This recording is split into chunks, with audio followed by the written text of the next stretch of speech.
Welcome to the deep dive. Now, for you specifically, this isn't just another overview. You're coming in as an experienced developer, an investor, and a cryptographer with real expertise in post quantum crypto. Exactly. So think of this as a tailored briefing. We're going deep today into the security landscape of the major crypto implementations Bitcoin, Ethereum, Solana. Mm. We want to really unpack the risks, compare their strengths from a security angle, and crucially, no time constraints. We'll take the time needed for you to get a thorough grasp of the risks and how this tech stacks up. Sounds good. And the place to start is really the foundation, right? The cryptographic principles. Blockchain security, at its heart, relies on these primitives and consensus algorithms. That's what gives us decentralization, trustlessness. But they don't all use them the same way. Not at all. That's where the differences and the different security trade-offs come in. Okay, so let's start with the original, Bitcoin. What's its cryptographic backbone? Bitcoin's core security relies on two main things. First, SHA-256 for hashing. That's what links the blocks, creating that immutable chain. Right, the chain part of blockchain. Exactly. And second, for transactions, it uses ECDSA, the elliptic curve digital signature algorithm, specifically the SEC-256K1 curve. And the security guarantee there is pretty straightforward. It is. Basically, only the person holding the private key corresponding to a public key can create a valid signature to spend the associated Bitcoin. Simple, but powerful. And Taproot added Schnorr signatures. It did. Taproot brought in deterministic Schnorr signatures. This adds some nice benefits for efficiency and privacy, especially for complex transactions, but it doesn't fundamentally change that core reliance on public key cryptography. Okay, now Ethereum. Big shift recently to proof of stake. How does that change the security picture compared to Bitcoin's proof of work? It's a fundamentally different model. Ethereum's security now rests heavily on cryptoeconomic guarantees. You still have cryptography, like cryptographic sortition for randomly selecting validators. Right, keeps it fair. But the real teeth come from the economics. Validators have to stake a significant amount of ether. If they misbehave, like trying to validate invalid transactions or double signing, they get slashed. Their staked ether is destroyed. So it's not just computational work, it's capital at risk. Precisely. This concept of economic finality is key. Attacking the network doesn't just mean overpowering it computationally. It means risking and likely losing a massive amount of capital. It shifts the attacker's calculations significantly. That makes a lot of sense. It's a different kind of barrier. And Solana, it's the speed demon. That implies a different architecture again. It definitely does. Solana uses a unique consensus mechanism. Things like its transaction processing unit, the TPU, and what they call optimistic concurrency. This is all geared towards parallel processing, handling tons of transactions per second. But speed often comes with trade-offs, especially in security. That's often the case, yeah. Solana's high-performance design introduces its own specific security considerations. How it manages state across all those parallel processes, how validation works at that speed. It's just a different set of challenges compared to Bitcoin or Ethereum. Okay, so we've got the foundation layers, but a lot of the action and frankly a lot of the risk happens on top of these base layers, right? In the smart contracts. Absolutely. That's a crucial point. The core protocols might be cryptographically sound, relatively speaking, but smart contracts are custom code written by developers, and code can have bugs. And bugs in smart contracts can mean lost money instantly. Exactly. Flaws in the logic, unintended interactions. This is where we see many of the headline-grabbing hacks. It's a whole new attack surface layered on top of the blockchain itself. Let's talk about some common ones. Reentrancy is almost infamous, particularly in the Ethereum Solidity world. Oh yeah, reentrancy. It's a classic. The core idea is an attacker gets a contract to call back into itself before the first call has finished updating its state, like its balance. So it calls a withdrawal function. The function sends some ether out. But before it subtracts that ether from the user's balance in the contract's records, the attacker's fallback function triggers another call to withdrawal. And it sees the original balance, so it sends ether again. Exactly. And it can repeat this until the contract is drained or runs out of gas. It exploits that tiny window between the external call sending ether and the internal state update, reducing the balance. I remember seeing examples like the bank.sol, where the balance thing amount happens after the msg.sender.call. That's the vulnerability. That's the textbook example. And it gets trickier with cross-function reentrancy, where shared state variables between different functions can open up these vulnerabilities. So defenses, what's the standard practice? The golden rule is checks effects interactions. Do your checks, update your internal state, the effects, and then interact with external contracts or said ether. State change first. Always. And using Solidity's built-in transfer send functions helps because they limit the gas forwarded to the recipient to 2300, which is generally not enough to recursively call back into the vulnerable function. Okay, another common one. Integer overflows and underflows. This isn't unique to crypto. Any developer knows about these, but the stakes are higher here. Much higher.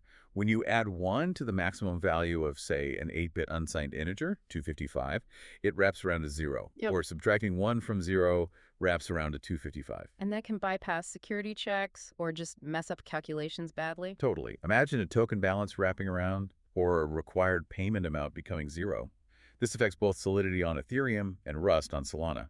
Rust, being a systems language, is definitely susceptible if not handled carefully. How are developers fighting this? Well, Solidity made a big step forward. Since compiler version 0.8.0, arithmetic operations automatically check for overflow and underflow by default, which is huge. Well, that's good. Built-in protection. Yeah. Before that, and still commonly used, is OpenZeppelin's Safe Math library for Solidity. For Rust on Solana, developers need to be diligent, using Rust's checked math functions, or implementing explicit checks in their logic. So it requires programmer discipline in Rust. It does. It highlights how fundamental programming errors can have massive financial consequences in this space. Now, you mentioned Solana has its own specific challenges. What are some unique pitfalls for Solana smart contract developers? Right, beyond the general stuff, Solana's model has nuances. One big one is the lack of a signer check.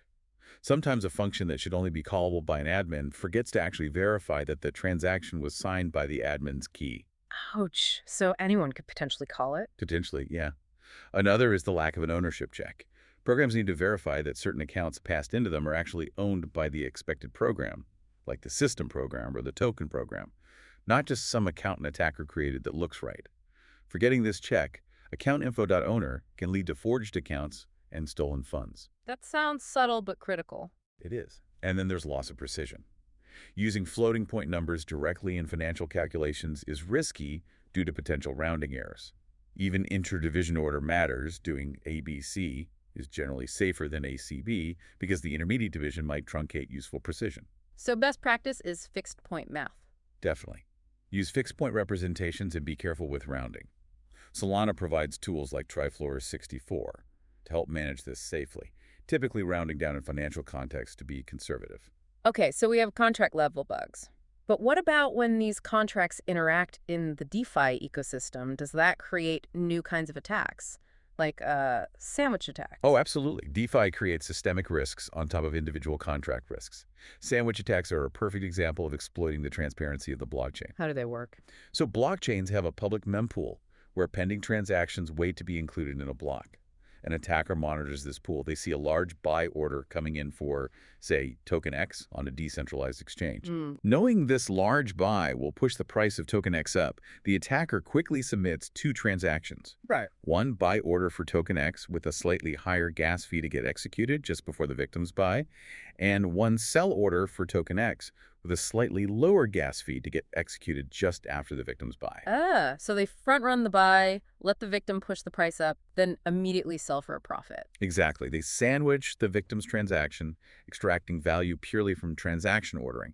This is a form of MEV, maximal extractable value, and it's particularly effective against automated market makers with predictable price curves. That's clever in a predatory way. Okay, so with all these vulnerabilities, reentrancy, overflows, signer checks, sandwich attacks, testing and verification must be paramount. Manual code review isn't enough, right? Not even close. Manual audits are essential, but you need automated tools to catch things humans miss and to handle the complexity. We broadly categorize these into static analysis and dynamic analysis. Static analysis is like linting on steroids. Kind of, yeah. Tools like Slither for Solidity or Kudelski Semgrep examine the source code without running it. They look for known bad patterns, potential vulnerabilities, violations of best practices. It's great for catching common errors. And dynamic analysis. That involves running the code. Right. 2 main techniques here. First is symbolic execution. Tools like Oyente or Securify try to explore all possible execution paths through the contract using symbolic variables instead of concrete values. Trying to find paths that lead to bad states. Exactly. Like, can this assertion ever fail? Can this variable ever overflow? The challenge is state space explosion. Complex contracts have too many paths to explore exhaustively. And the other dynamic technique, fuzzing. Fuzz testing. This is more about throwing unexpected inputs at the contract. Tools like SFuzz or Foundry feed the contract random, malformed, or edge case data to see if it crashes, behaves unexpectedly, or violates specified properties. It's good at finding crashes and weird edge cases. But you mentioned something cutting edge earlier, formal verification, even using AI. Yes, formal verification is kind of the gold standard, though it's complex and often expensive. It involves mathematically proving that the contract code behaves exactly according to a formal specification. Proving correctness, not just finding bugs. Exactly. And tools like Property GPT are really interesting here. It uses large language models, AI, to help generate the properties, invariants, pre-post conditions, that need to be proven. It can then iteratively refine these properties and try to formally verify them against the code, potentially finding very subtle bugs, even 0 days, that other methods might miss. Wow. AI assisting formal verification. That's pretty advanced. Okay, let's shift focus from the code layer to the network layer itself. Solana, known for speed, has also had some well-publicized stability issues, right? Outages. Yes, that's been a significant part of Solana's story. While it's designed for high throughput, it has struggled with network outages and periods of severe performance degradation. Like that big one in September 2021. That was a major one, yeah. About 17 hours of downtime. It was triggered during the Great Protocol IDO, an initial DEX offering. A flood of bot transactions essentially overwhelmed the network's ability to process vote transactions, leading to a consensus stall. Basically, a resource exhaustion issue, a form of DDoS. And didn't the restart have problems too? It did. They actually found an integer overflow bug during the restart process, which complicated things further. It really highlighted the challenges of maintaining consensus under extreme load. And there was another incident, January 2022, not a full outage, but Right. Serious congestion. Transaction success rates dropped dramatically, like down to 30% at times, mostly due to excessive duplicate transactions from bots trying to get their transactions through during periods of high demand. So what has Solana done to address this? They can't just keep having outages. No, they've been actively working on it. They implemented QUIC, a network protocol from Google, which gives them better control over network traffic, allowing things like rate limiting and separating traffic into different streams. More granular control. Exactly. And they introduced priority fees. Instead of just first come, first served, users can pay a higher fee to get their transactions prioritized, creating a market for block space and helping manage congestion. Have these helped? They seem to have improved stability, yes, and they're continuing to work on it. Just recently, August 2024, they coordinated a patch for a vulnerability related to ELF address alignment that could crash validators. So it's an ongoing process of hardening the network. Okay, let's turn to Ethereum PyOS. We talked about economic finality. What are the actual attack vectors someone might try against PyOS Ethereum? It's not about creating fake ether, right? Correct. The network rules prevent creating ether out of thin air or stealing from arbitrary accounts. That's enforced by all the validating nodes. The main goals for an attacker on PyOS Ethereum are usually things like causing reorganizations of the blockchain. What does a reorg enable? A reorg means changing recently confirmed blocks. This could allow an attacker to double spend transactions, extract MEV unfairly, or censor specific transactions by excluding them from the chain they build. Another goal might simply be to delay finality, making the chain appear unreliable. And the defense is that massive economic stake. Primarily, yes.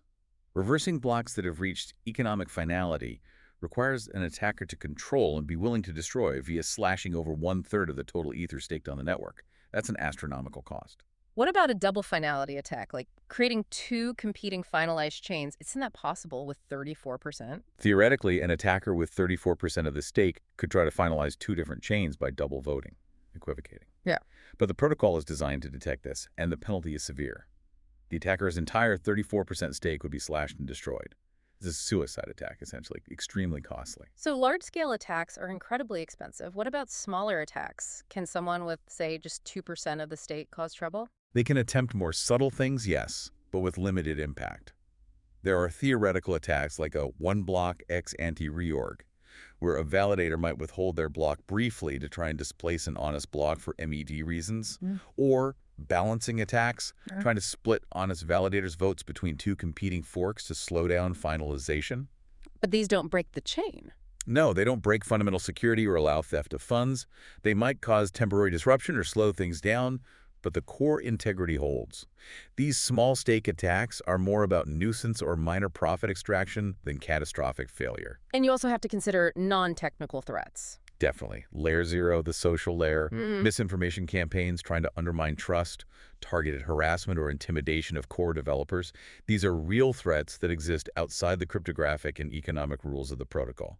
Okay, stepping back again to broader network threats, the classic 51% attack, still relevant. Absolutely. In proof of work like Bitcoin, if you control over 50% of the hashing power, you can potentially rewrite recent blocks, double spend. In proof of stake, it's over 50% of the stake coins. Is it feasible on Bitcoin or Ethereum now? The cost to acquire that much hash power for Bitcoin or that much staked Ether for Ethereum is astronomical now. So for the major chains, it's considered highly impractical, though theoretically possible. But smaller proof-of-work chains have suffered 51% attacks because their total hash rate is much lower and easier to overwhelm. We should also remember Bitcoin's early days, like transaction malleability. Right, that was a significant issue early on. An attacker could slightly alter a transaction's data without invalidating the signature, which would change the transaction ID, TIC-ID. This didn't let them steal funds directly, but it caused huge confusion for exchanges and services tracking transactions by ID. Mt. Gox famously blamed some of its losses on this. It's largely fixed now, especially with SegWit. And just general denial of service or internet routing attacks. Always a risk for any distributed network. Flooding nodes with spam traffic to knock them offline, or hijacking BGP routes to intercept or block network traffic. These are infrastructure-level threats that can disrupt any blockchain's operation. This naturally leads us to another major risk area, connecting these different blockchains. Cross-chain bridges. They're vital for interoperability, moving assets between, say, Ethereum and Solana, but boy, have they been hacked. They are absolutely critical infrastructure, yes. And unfortunately, they've become a honeypot for attackers because they often custody or manage huge amounts of assets. The complexity involved in securely bridging fundamentally different chains is immense. What are the main ways bridges work architecturally? Broadly, you have asset-based bridges, often using a lock and mint mechanism. You lock asset A on chain 1, and the bridge mints a corresponding wrapped version asset B on chain 2. Think of wrapped Bitcoin, WBTC, on Ethereum. Or how optimistic rollups bridge back to layer 1, often with a challenge period. Okay, lock and mint. What's the other type? Liquidity networks. Here, liquidity providers put up assets on both chains. When you want a bridge, you send asset A to a pool on chain 1, and the network releases asset B from a pool on chain 2, usually much faster than lock and mint, but relying on sufficient liquidity. Makes sense. So where do the vulnerabilities tend to lie? Why so many hacks? A huge factor, sadly, is often basic unsecure private key management. The keys that control the bridge contracts or authorized transfers are compromised. This could be due to poor operational security, OPSE, phishing attacks on the team, or even insider threats. Like the Ronin hack, wasn't that compromised key? Exactly. Ronin Network, which supports Axie Infinity, lost over $600 million because a small number of validator keys were compromised through a social engineering attack. Yeah. Even if a bridge uses multi-signature controls, if the threshold is too low or multiple keys are stored insecurely together, it defeats the purpose. The Harmony Bridge hack was similar compromised private keys. What else? Beyond key management. Another risk is relying on unproven validator sets for bridges that use external validators. If the bridge operators don't have strong security practices or sufficient economic skin in the game, like staked collateral that could be slashed, they become a weak link. You really need world-class, incentivized validators. And you mentioned rate limits earlier. Yes, the lack of rate limits is often a crucial failure. A rate limit acts as a circuit breaker, capping the amount of value that can be moved out of the bridge within a certain time period. Even if an attacker finds an exploit, a rate limit can prevent them from draining everything instantly. It turns a catastrophic flood into a manageable leak, buying time for intervention. Can you give an example of a bridge hack that wasn't just key compromise? Sure. The Wormhole Bridge hack in early 2022 was a smart contract vulnerability. There was a flaw in verifying signatures on the Solana side of the bridge, allowing an attacker to effectively mint 120,000 wrapped ETH on Solana without locking up any actual ETH on the Ethereum side. Pure counterfeit creation due to a code bug. Wow. And Nomad, Poly Network. Nomad's exploit was due to an initialization error during an upgrade, making it easy to spoof transactions and withdraw funds. Poly Network involved an issue with how the bridge handled calls between contracts. Again, a smart contract logic flaw enabling theft. These show it's often about the implementation details, not just the keys. So how are bridges getting more secure? What are the defenses? We're seeing more focus on multi-layered security, combining different validation methods like having off-chain multi-sigs plus on-chain light clients that independently verify the state of the source chain. Offense in depth. Exactly. Also, implementing those crucial circuit breakers or rate limits we talked about. And perhaps most excitingly for the future, zero-knowledge proofs, ZKPs. How do ZKPs help bridges? ZKPs offer the potential for truly trustless bridging. Instead of relying on a set of validators or multi-sig holders to attest that something happened on chain A, you can generate a cryptographic proof, a ZKP, on chain A that proves a certain state transition occurred, like assets being locked. Chain B can then verify this proof directly without trusting any intermediaries. Projects like ZK Bridge are building this out. It removes the trusted third party, which is often the weakest link. That sounds like a paradigm shift for interoperability. Okay, let's tackle the really long-term threat. Quantum computing. For our listener, with their background in post-quantum crypto, this is obviously front of mind. It absolutely should be. It's perhaps the most fundamental long-term threat to the underlying cryptography that secures everything we've discussed. While practical, large-scale quantum computers might still be years away, their potential impact is existential for current crypto. And the main culprit is Shor's algorithm. Primarily, yes. Shor's algorithm is specifically designed to efficiently factor large numbers and compute discrete logarithms. These are the mathematical problems that underpin the security of current public key crypto systems like RSA and, crucially for crypto, ECDSA used by Bitcoin and Ethereum. So Shor's could break ECDSA. How? It could allow someone with a sufficiently powerful quantum computer to take a public key, which is often public knowledge, and derive the corresponding private key. If you have the private key, you can sign transactions, spend funds, impersonate nodes, game over. But hashing, like SHA-256, is safer. Relatively safer, yes. Hmm. Grover's algorithm provides a quadratic speedup for searching unstructured databases, which applies to breaking symmetric cryptography like hashing or AES encryption. But quadratic means you can counter it by simply doubling the key length or hash output size. So SHA-256 might need to become SHA-512, but it's not fundamentally broken like ECDSA would be by Shor's. Now, the scary part, you said public keys are often public knowledge. Does that mean a lot of existing crypto is already vulnerable today if a quantum computer appears tomorrow? That is precisely the problem. For Bitcoin, estimates suggest around 25% of all BTC is held in older pay-to-public key, P2PK addresses. In these, the public key is directly visible on the blockchain before the funds are even spent. So those are sitting ducks? Pretty much. Even the more common pay-to-public key hash, P2PK charge addresses, while safer initially, only the hash is public, reveal the actual public key the first time funds are spent from that address. So once spent, that address becomes vulnerable to a future quantum attack if the private key isn't changed. And Ethereum. The situation is arguably more widespread on Ethereum. Because of how Ethereum accounts work, the public key associated with an account is typically revealed the very first time that account sends a transaction. Estimates are that over 65% of all Ether is in accounts whose public keys have already been revealed on-chain. And that percentage just keeps growing. That's a staggering amount of value potentially at risk. And you mentioned transit attacks. Yes, this is the near-term worry, even before huge quantum computers exist. Imagine you broadcast a normal transaction.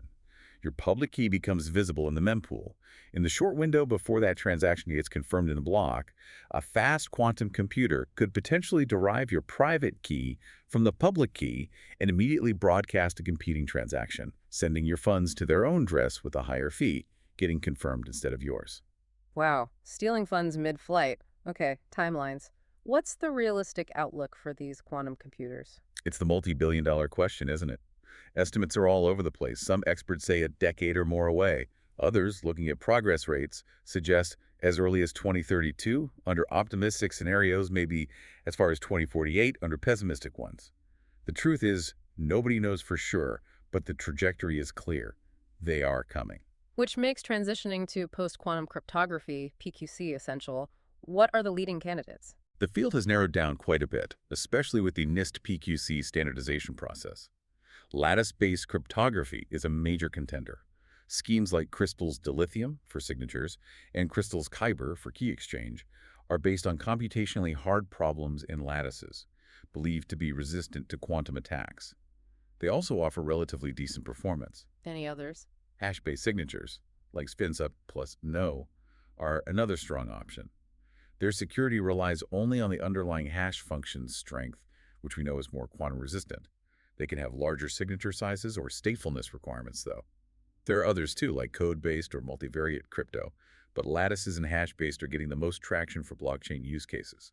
Bitcoin is even considered Lamport signatures, which are hash-based but have limitations like one-time use keys and very large signatures. How do these PQC algorithms perform compared to ECDSA? Is it a massive slowdown? That's been a big concern, but the benchmarks are getting better.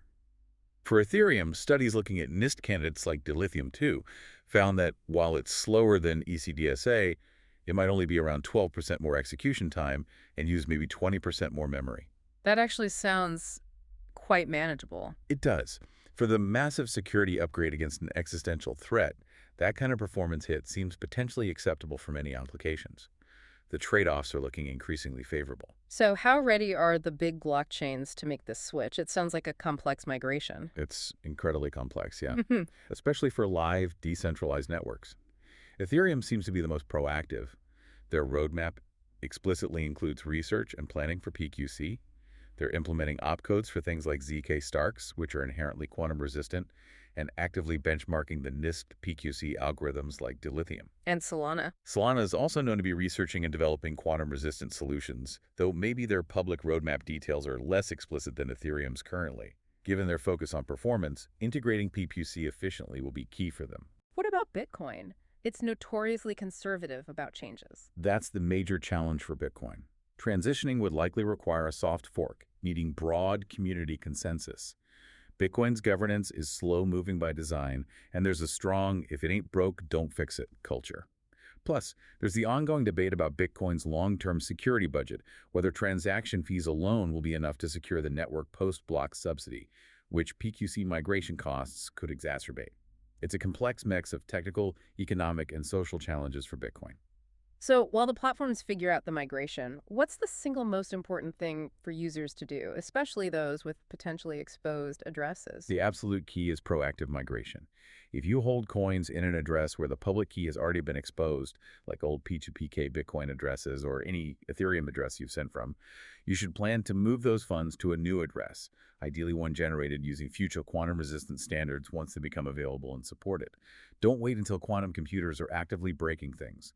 The vulnerability exists now for those exposed keys. That's a clear call to action. Wow, we've really gone deep today. From the basic crypto building blocks of Bitcoin, Ethereum, and Solana, through the minefield of smart contract bugs like reentrancy and overflows, To network stability issues, especially highlighted by Solana's growing pains, the economic defenses of Ethereum's POS, the systemic risks in DeFi and cross-chain bridges. and finally, staring down the barrel of the long-term quantum threat and the race towards PQC, it really underscores how multi-layered crypto security is and how each major chain presents a unique profile of strengths and weaknesses. Absolutely. And hopefully this deep dive gives you, our listener, that granular understanding you need. A toolkit, really, to better evaluate your own risks, whether you're investing, developing, or just trying to understand the security foundations of this technology. It definitely provides a much clearer picture. So maybe a final thought to leave you with. Given this constant evolution, new attacks, new defenses, even fundamental cryptographic assumptions being challenged by quantum computing, how does the very idea of a trustless system change when the trust assumptions baked into the cryptography are themselves always in flux? What happens when unbreakable just becomes harder to break for now? That's Yeah. something to chew on.